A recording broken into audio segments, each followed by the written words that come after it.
तर कधी पन्हे. त्यांच्या जेवणाची तऱ्हा ही निराळीच. कित्येक दिवस महिने ते जेवतच नसत, अगदी पाणी सुद्धा घेत नसत.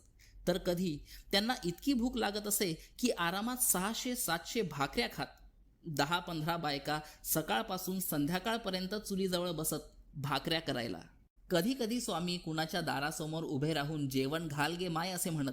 घराच्या बाईने जेवण आणले की ते तेथेच गाईला घालत. स्वामी बाहेरच जेवायला बसत.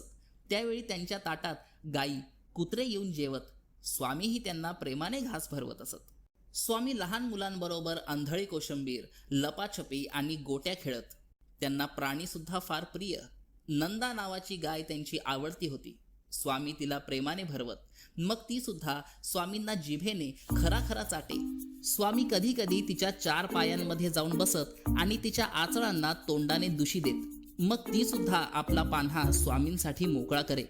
धारोष्ण दूध मनसोक्त पिऊन झाल्यानंतर स्वामी नंदा गाईला मिठी मारून माझी गाय गती असं म्हणत आणि दुधाने माखलेल्या आपल्या अंगाकडे पाहत स्वतःच हसत.